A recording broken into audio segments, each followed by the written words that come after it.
सबसे पहले तो मैं जिला वासियों को इस बात के लिए उनके प्रति आभार प्रकट करना चाहूँगा, उन्हें धन्यवाद ज्ञापित करना चाहूँगा कि जिला के लोगों ने शांति और सद्भाव में विश्वास रखा है और हमारे ज़िले में मुहर्रम का पर्व छोटी मोटी छिटपुट चीज़ों को छोड़ करके शांतिपूर्ण और सद्भाव के माहौल में संपन्न हुआ है। इसमें जो हमारे ज़िले के मीडिया प्रतिनिधिगण हैं, जो जनप्रतिनिधिगण हैं, उन लोगों ने भी सकारात्मक भूमिका निभाई है, तो मैं उनको भी इसके लिए धन्यवाद देना चाहता हूं और ज़िले के आम नागरिकों को भी धन्यवाद देना चाहता हूं कि जिन्होंने अफवाह पर ध्यान न दे करके इस पूरे पर्व त्यौहार में शांति, सद्भाव और भाईचारा बढ़ाने का काम किया है और सब लोग सौहार्द के साथ इस पर्व को संपन्न किए हैं। जहाँ तक ज़िले में स्थिति सामान्य रूप से है, कहीं भी कोई शांति व्यवस्था भंग होने का सूचना नहीं है, तो ऐसी स्थिति में जो नेटवर्क है, इंटरनेट है, जो सस्पेंडेड है, वो आज 4 बजे के बाद उसे सामान्य रूप से बहाल होने के संबंध में हम लोग विचार कर रहे हैं। और ज़िले में 1-2 जगह आपस में ही जो कम्युनिटी थी वो कहीं 1-2 जगह उलझे थे, दोनों ताजिया और इस सब को लेकर के, उन लोगों के लिए भी हम लोग विशेष रूप से आगे भी सतर्कता बरतेंगे।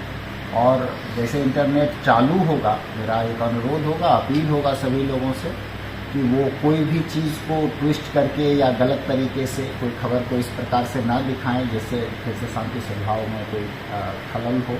तो मैं सब लोगों से अपील करूंगा और जो लोग भी ऐसा करेंगे तो उन पर प्रशासन सख्त से सख्त कार्रवाई भी करेगा। अगर वो सोशल मीडिया के माध्यम से या किसी अन्य माध्यम से भी अफवाह को बढ़ावा देते हैं, भाईचारा को, शांति को, जब उसमें व्यवधान डालने की कोशिश करते हैं तो निश्चित रूप से प्रशासन उनके विरुद्ध कार्रवाई करेगा। खेलने के दौरान और आपस में जुलूसों का 1-2 जगह पे छिटपुट बातें सामने आई हैं, उन सबको इमीडिएट हम लोग सभी जगह स्वास्थ्य की व्यवस्था करके रखे हुए थे।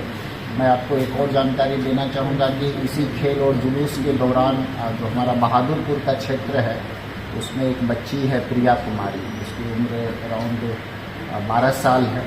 तो उन्हें जो है चोट लगी थी, उसको DMCH में इलाज करा लिया गया है, वो ठीक हैं। इंजरी में सामने आ रहा था कि कोई मेटल के टुकड़े हैं, कुछ इस टाइप की चीज़ें हैं, तो उसको हम लोग ये कर रहे हैं, उसका सघन छानबीन।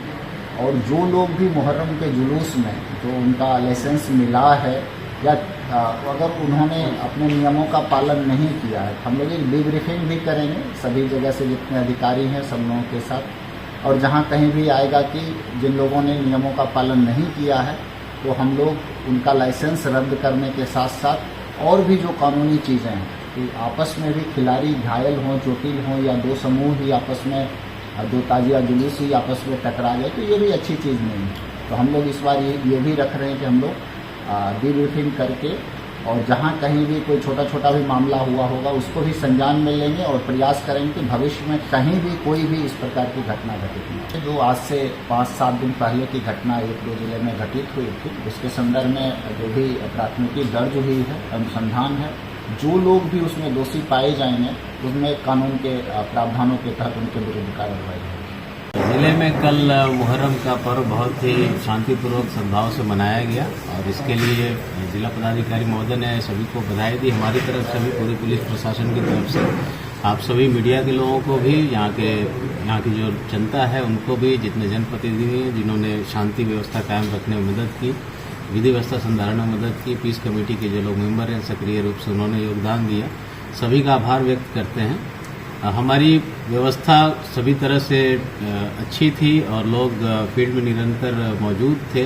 जो भी छोटी मोटी सूचनाएं भी आती थी उनको हैंडल किया गया, देखा गया और कल छिटपुट घटनाओं को छोड़कर कमोबेश सब जगह शांतिपूर्वक ताजिया का सबका मिलान संपन्न हुआ और अभी भी स्थिति शांतिपूर्ण है। लेकिन फोर्सेस जो हम लोग को मिली हैं 1 तारीख तक हैं, तो हम लोग डिप्लॉयमेंट अभी भी जारी रखेंगे। जो संवेदनशील इलाके हैं गश्ती चलती रहेगी। जो घटनाएं घटित हुई हैं, कुछ घटनाओं में प्राथमिकी भी दर्ज की गई है और कुछ अरेस्टिंग्स भी हैं।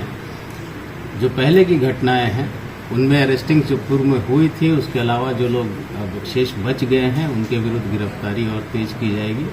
जैसा कि जिला पदाधिकारी महोदय ने बताया, ताजिया के जितने लाइसेंसधारी हैं उन लोगों ने कंडीशंस का अगर वायलेशन किया है, जो कि कुछ मामलों में तो निश्चित रूप से हम लोग को दिख रहा है, तो उनके विरुद्ध कार्रवाई करेंगे। हम लोग लाइसेंस रद्द करने की प्रक्रिया जारी रखेंगे और आने वाले समय में अक्टूबर के महीने में अंत में दुर्गा पूजा का भी प्रोसेशन वगैरह निकलेगा, तो उन सभी को लेकर हम लोग तैयारी अभी से प्रारंभ कर रहे हैं। जो 107 की कार्रवाइयाँ अभी हुई हैं मुहर्रम के ओकेज़न पे, वो 6 महीने के लिए वैध रहती हैं। तो दुर्गा पूजा तक तो ये वैसे भी वैध रहेंगी, लेकिन आवश्यकता पड़ने पर हम लोग और लोगों को इसमें जोड़ेंगे। जो भी सख्त कानूनी कार्रवाई हो सकती है शांति व्यवस्था, विधि व्यवस्था बनाए रखने के लिए, वो सब हम लोग करेंगे। 1 तारीख तक अभी सर स्पेशल फोर्स जितने भी बल आवंटित हुई थी जिले को बाहर से, वो 1 तारीख तक हैं। उन सभी का हम लोग यूज़ कर रहे हैं और हमें उम्मीद है कि इनका मदद से हम लोग न सिर्फ जो अभी स्टेटस को है वो मेंटेन रहेगा, बल्कि जो अपराधी हमारे बचे हुए हैं उनके विरुद्ध भी हम लोग गिरफ्तारी और ज़्यादा करने में सफल होंगे। हमारी जो साइबर सेल है वो हमेशा कार्यरत रहती है। हम लोग जो खबर रहते हैं उसका खंडन भी करते हैं, जो सही खबर रहती है उसको भी हम लोग देते हैं और बार बार अपील भी करते हैं। हम लोग सोशल मीडिया के माध्यम से, आप लोगों के माध्यम से, कोई भी खबर आती है तो उस जो आधिकारिक खबर हो उसको माने, नहीं मानना हो तो कम से कम किसी से पुष्टि करवा लें, पूछ लें।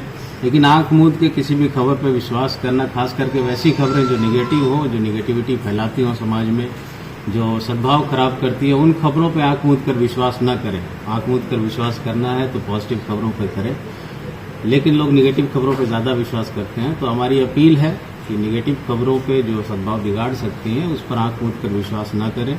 जो पुख्ता जानकारी आधिकारिक हैंडल्स से आप लोगों को मिलती हो, आधिकारिक सूत्रों से मिलती हो, उस पर विश्वास करें। और कोई भी ऐसा अगर आता है आप लोगों के संज्ञान में तो डायरेक्ट मैसेज करें, कांटेक्ट करें अपने निकटतम थाना को या जो वरीय पदाधिकारी हैं जिले में उन सभी से। देखिए, अभी तक जितने भी लोग गिरफ्तार हुए हैं केसेस में वो कोई निर्दोष नहीं है। अभी तक हमारे पुलिस के हिसाब से अनुसंधान में फुटेजेज हैं हमारे पास, और किसी व्यक्ति के अगर फुटेज नहीं है तो वो आपराधिक षड्यंत्र के तहत उस पर कार्रवाई की गई है। अगर किसी के पास कोई ठोस सबूत हो उनके निर्दोष होने का तो कृपया हमसे मिल सकते हैं, ऑफिस में हमसे मिल सकते हैं, सिटी एसपी से मिल सकते हैं, एसडीपीओ से मिल सकते हैं और अपने तथ्य जो है, प्रमाण जो है उसके साथ हमारे पास उपस्थित करें, उसको हम लोग निश्चित रूप से देखेंगे।